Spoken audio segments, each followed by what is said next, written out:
Hey everyone, I hope you all had a great holiday season and have set some self-love goals for yourself this year. Today we're going to be analyzing an interview from Scott Galloway, who is a professor at NYU and the author of the book Adrift, America in 100 Charts. The interview is breaking down the single lonely men epidemic and solutions to fix it. Let's get into it. This week, I found cause to worry about young men. The story reported that as of 2022, Pew Research Center found 30% of U.S. adults are neither married, living with a partner, nor engaged in a committed relationship. Nearly half of all young adults are single. Now, look at these numbers. 34% of women, twice as many, a whopping 63% of men. What explains that? Turns out since 2019, the share of single men who say they're looking for dates or a relationship has declined from 61% to 50%. The Hill report said men in their 20s are more likely than women in their 20s to be romantically uninvolved, sexually dormant, friendless, and lonely. They stand at the vanguard of an epidemic of declining marriage, sexuality, and relationships that afflicts all of young America. Among the causes, among the factors, a reliance on social media and online porn. But also, more young women are hooking up with each other or dating and marrying slightly older men, and heterosexual women are getting more choosy. Other troubling statistics about men come from a 2021 study from the Survey Center for American Life. They found the share of men who have 6 or more close friends, which in 1990 was 55%, by 2021 had shrunk by half. Meanwhile, those with literally 0 close friends, which stood at 3% in 1990, has zoomed to 15%. In the worst case scenario, the young American man's social disconnect can have tragic consequences.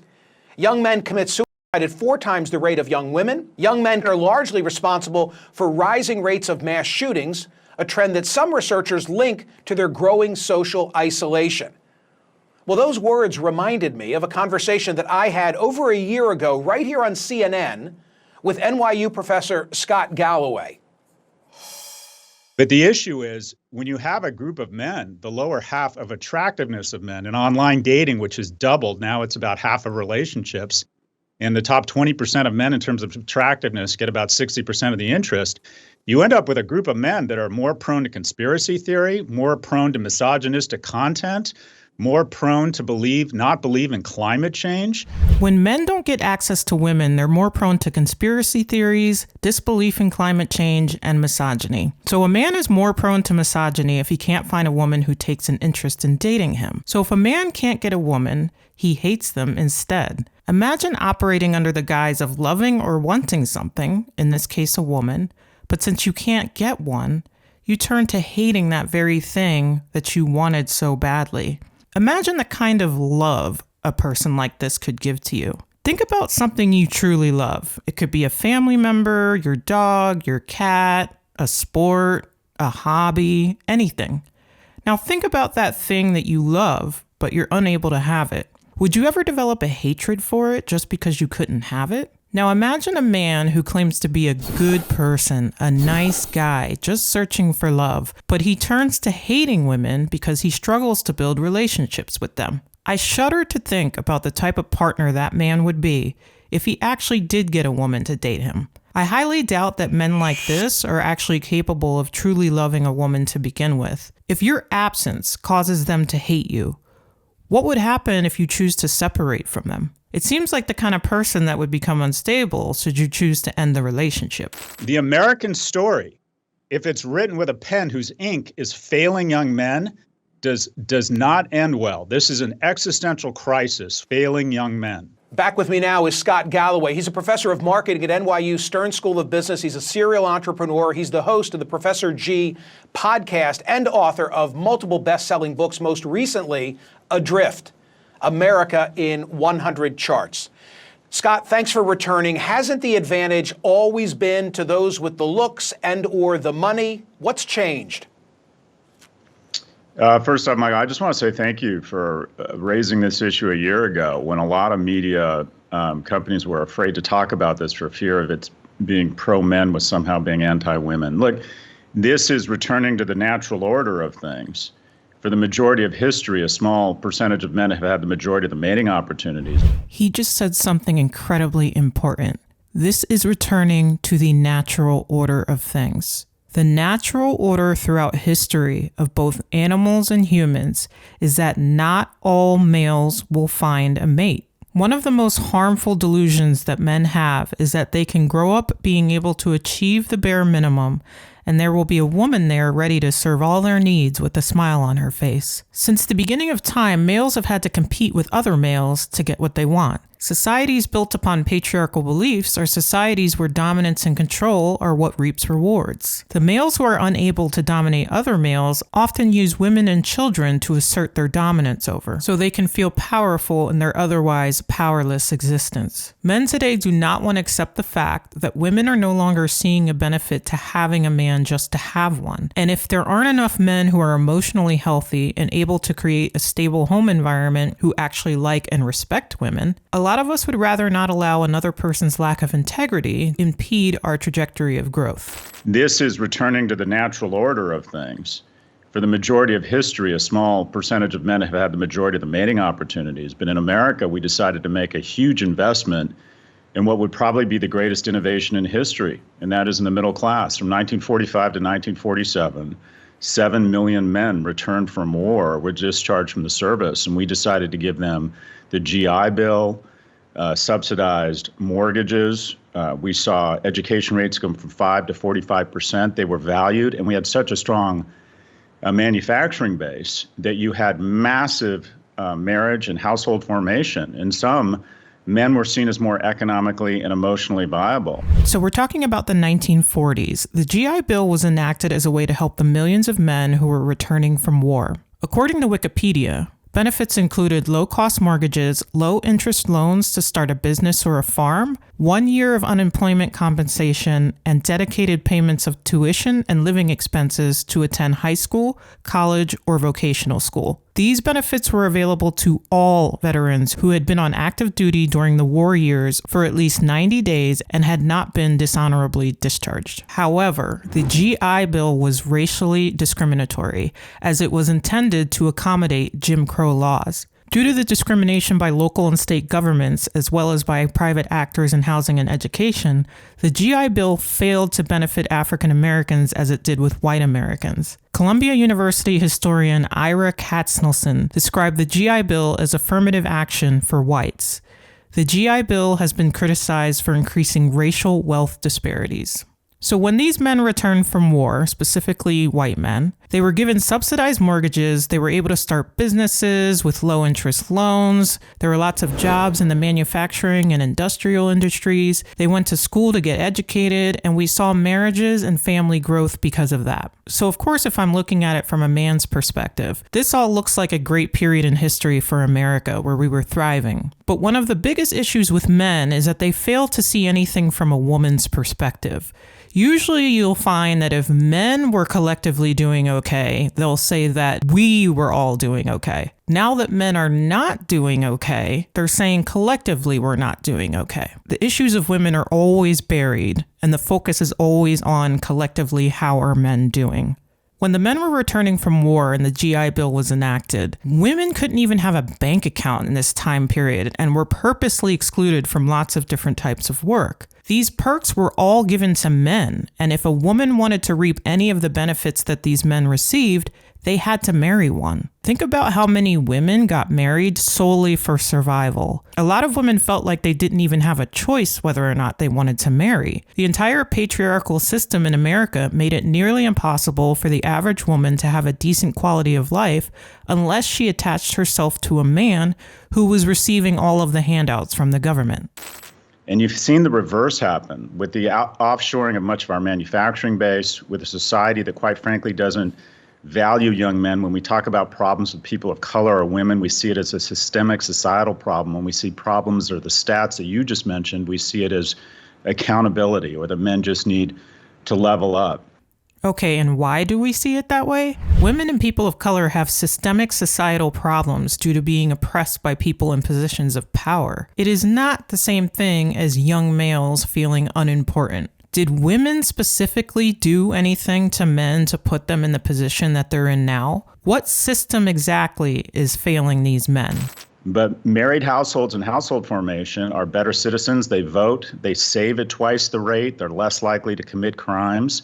And we have fewer and fewer viable men. We have a dearth of economically and emotionally viable men. But the middle class is an accident. Unless you invest in it, it doesn't happen. Eisenhower decided to invest $500 billion in a national highway project that created tons of jobs. We have, and by the way, the tax rate back then was 91%. We raised money and we redistributed in social programs that made young people more economically viable. And then, Scott, you toss in the influence of social media and how relationships today, they don't come from, in our era, happenstance and mingling, right? They come from swiping, and that further accelerates this issue. Am I right?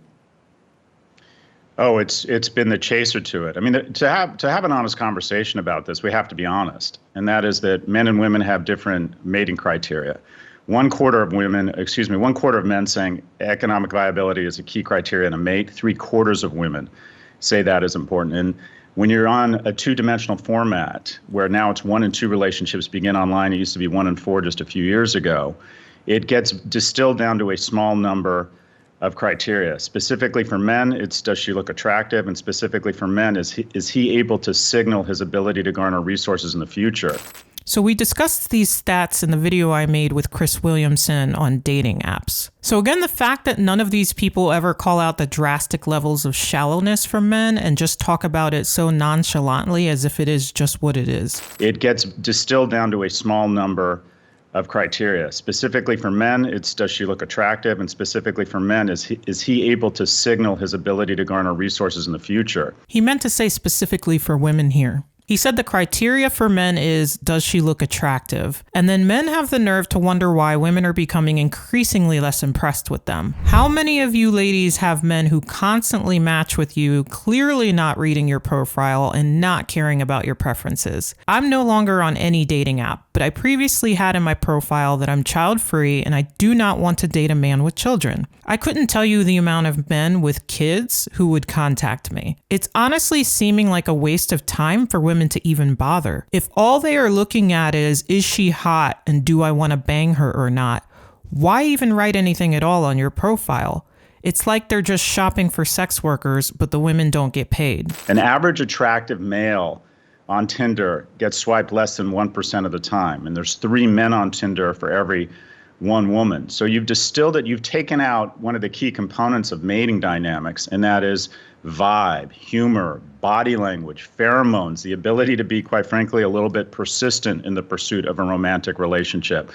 We have no third places anymore, no places to meet. People aren't going to bars, they aren't sports league, they aren't going to church, they aren't even going to work. So it gets distilled down to very 1 or 2 dimensional attributes. And the reality is women are much choosier than men, and they can apply those screens, and they allocate all of their attention to a small number of men that results in just essentially at the end of the day, a lack of opportunities. I'm also tired of this argument that women are all directing their attention towards a small number of men. If women are becoming increasingly single by choice, they're focusing on themselves, not these so-called high-value men. Also, if men outnumber women on these dating apps 3-1, that means most of them aren't going to get a match at all, no matter how attractive they are. It's simple math. Chris Williams summarized it perfectly. He called it the high heels effect. In the last 40 years, more women have graduated from college than men, and they're not interested in mating with non-college grads. They now own more homes, single women, than single men. So what you have is women say they won't date anyone shorter than them, 50% of them. Effectively, what you have metaphorically over the last 40 years is women have been getting taller and taller, and men have been getting shorter and shorter. How many of us have said, I know a ton of great single women, they can't find a date? That's not true. They can't find a date. They can't find a man they find economically or emotionally viable. If we don't make a massive investment in young people and make more economically and emotionally viable men, we're going to see a lack of household formation. We're going to see a decline in the middle class. And we're going to see, quite frankly, just a lot of young men who are terrible citizens. It's very telling that men not having access to women will result in men becoming terrible citizens. but women limiting their access to men have resulted in single, child-free women becoming the happiest demographic, while single men are the least happy. So clearly men are projecting when they say we need each other and you're gonna die alone with cats. Women thrive without men, and men become terrible citizens without women. So again, who needs who? It sounds like men need a woman in their life just to find a reason to exhibit basic morals and decency. So is the answer to fix this economically, and who will champion this conversation? You felt obliged to compliment me at the outset because we had engaged on this a year ago, and here I am revisiting it. And I read into that the fact that you think that it's politically incorrect even to have this dialogue. When you're seen as advocating for men because of the 300,000-year head start we've had, it seems somehow as anti-female. There's a lot of very unfortunate misogyny online that is masquerading as being pro-men. A lot of TikTok celebrities who talk about advocating for men, it's just thinly veiled misogyny. And these misogynist male influencers wouldn't have any success if it weren't for the millions of men who easily jump at the idea of joining hate gangs against women. They don't realize that women are watching them and seeing this hatred, and that further fuels our decision to separate from them. What do we need? We need more freshman seats in colleges. We need a massive investment in vocational training. We need to figure out a way to get more permitting for housing so young people can afford housing. We need to recognize our economic policies literally allocate wealth from young people to old people. The percentage of wealth that young people control under the age of 40 has been cut from 12% to 6%. These are concerted, deliberate decisions. We did away with the child tax credit. We don't want to make it any easier for people to have kids. But seniors just got their largest cost of living adjustment increase in history. We have made the decision to make it harder and more expensive for people to find each other, for people to mate, and for people to have children. And without children, we turn into Japan and Italy, and that is we go into population decline, and our economy goes into decline. If you want to bring up population decline, talking about the economic problems is fine, but you also have to address the fact that there are actually women who would have children if they could find a man who they thought would be a good husband and father. If 50% of young men aren't even looking for a relationship, all the programs in the world aren't going to turn them into viable family men. It's not just about being financially stable. These men need to actually want to get married. Women aren't just opting out because they're not finding men on their same socioeconomic level. Women are opting out because they're having trouble finding men who are also emotionally intelligent, contribute to the household work, contribute to childcare, etc. Even if you handed a bunch of single men these opportunities like they did in the 1940s, those men actually have to want to go to school. They have to want to get educated. They have to want to work full time. And they have to actually know how to build deep, meaningful relationships. If there were harsher punishments for men who chose to abandon women who birthed their children, maybe the birth rate wouldn't decline as quickly. Provide some actual incentives for women to give birth, and provide some real punishment for men who are reckless with their sexual behavior. I also almost never hear of anyone trying to get men to be less lazy. All of these issues he's stating seem to be challenges that women are facing head on by getting educated and working hard to achieve a better life, despite it being financially difficult. We are about to become a society. By the turn of the century, there will be 8 times as many people over the age of 60 and half as many kids under the age of 5. Nursery schools will become these strange situations with old people staring through fences at these creatures they don't see in the wild called children. Is this the world we want? Do we want a lack of kids? Do we want a lack of ability to create households? The happiest, most prosperous, most purposeful people in America are middle-class families, and we have made a concerted decision to punch it in the gut and make it harder for that type of family formation, and we're going to lose prosperity, and we're going to lose purpose. Again, from a man's point of view, it's funny how as men are losing their purpose, women are gaining theirs. For women, we've been told our purpose was to serve the man and raise his children. And for men, their purpose was to be the head of the household, go to work, and make enough money to support a family. It's no longer easy for the average man to support a family. And women are realizing that a lot of these self-proclaimed leaders are leading them into a life of misery. Women are finding that their purpose is to live the best life they can because they only get one. And if that doesn't involve life with a man, good for them. So again, thank you for watching. Please like and subscribe and turn on all notifications. And I'll see you guys in the next video.